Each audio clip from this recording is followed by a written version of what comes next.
Friends, నేను మీ కోమాకుల వీరభద్రుని. అందరికీ నమస్కారం. 723 పాయింట్ చిరంజీవులు. కొంతమంది మరణించిన వారి కీర్తి ప్రతిష్టలు నిలిచి ఉంటాయి. వారి మనస్సు, వాక్కు, కర్మలు ధర్మబద్ధంగా సాగించడం వల్ల చిరంజీవులుగా నిలుస్తారు చరిత్రలో. అలాంటి వారు చాలామంది ఉన్నారు. గాంధీ, నెహ్రూ, వివేకానంద, ఛత్రపతి శివాజీ వీళ్ళందరూ కూడా చిరంజీవులుగా ఉన్నారు.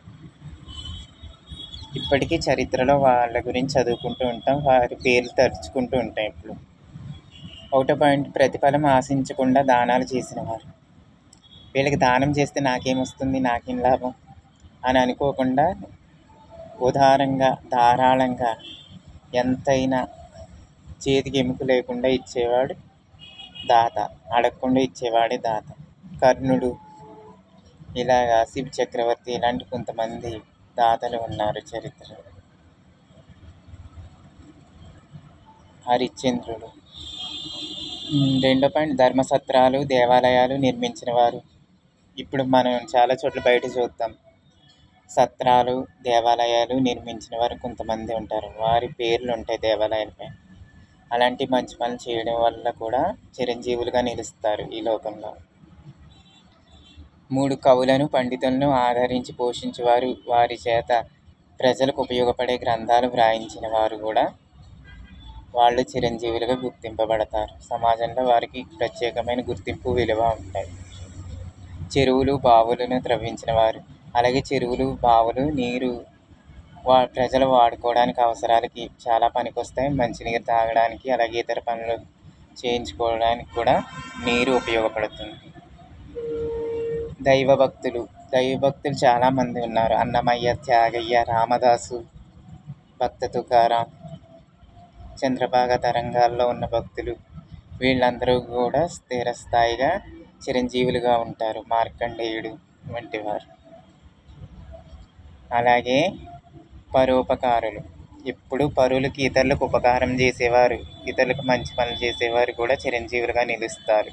సమాజ సేవ చేసేవారు, మదర్ తెరీసా వంటి సేవ, మానవ సేవయే మాధవ సేవ అని ఇలాగా కొంతమంది ఉన్నారు. సమాజ సేవని వాళ్ళు ఏ కోరిక లేకుండా తన జీవితాన్ని సర్వస్వం త్యాగం చేస్తారు, సమాజ సేవకు అంకితం చేస్తారు. అలాంటి పరోపకారుల్ని కూడా చిరంజీవులుగా గుర్తించారు. సత్యవాదులు, ఎప్పుడు సత్యం పలికేవారు. సత్య హరిశ్చంద్రుడు ఎగ్జాంపుల్. ఇలాంటి సత్యవాదులు కూడా చిరంజీవిగా జీవితంలో నిలుస్తారు. వీరులు, కవులు, పండితులు, శాస్త్ర కోవిదులు వీళ్ళందరూ కూడా కొంతమంది నన్నయ్య, తిక్కన్న, ఎర్రన్న వంటి మహాకవుల పేర్లు ఇప్పటికీ మనం తలుచుకుంటాం. వారి గ్రంథాలు, పద్యాలు చదువుకుంటూ ఉంటాం. అలాగే వీరులు, రుద్రమ్మదేవి, శివాజీ ఇలాంటి వీరులను కూడా తలుచుకుంటాం, దేశం కోసం పాటుపడడం. అలాగే నిస్వార్థంగా పరోపకారానికి కాలము, తన సమయాన్ని సద్వినియోగం చేసిన వారు, అలాగే తన ధనాన్ని ఉపయోగించిన వారు, తన దేహాన్ని త్యాగపరిచిన వారు వీరందరూ మరణించినా జీవించే ఉంటారు. ఈ దేశం కోసం అల్లూరి సీతారామరాజు, అలాగే సుభాష్ చంద్రబోసు, అలాంటి కొంతమంది మహాత్ములు ఉన్నారు. గాంధీజీ ఇలాంటి వారు ఈ దేశం కోసం తమ ప్రాణాలను త్యాగం చేశారు. అలాంటి అమరవీరులందరూ స్మరించదగిన వారే.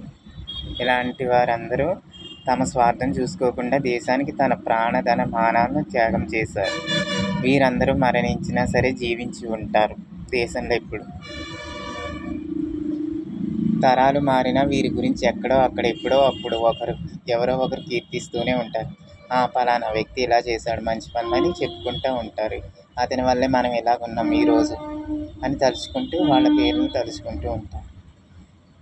కాబట్టి అందరూ మంచి పనులు చేసి చిరంజీవులుగా చరిత్రలో నిలవండి. ఓకే ఫ్రెండ్స్, ఈ పాయింట్స్ నచ్చితే లైక్ చేయండి, షేర్ చేయండి, కామెంట్ చేయండి, సబ్స్క్రైబ్ చేయండి. Thank you.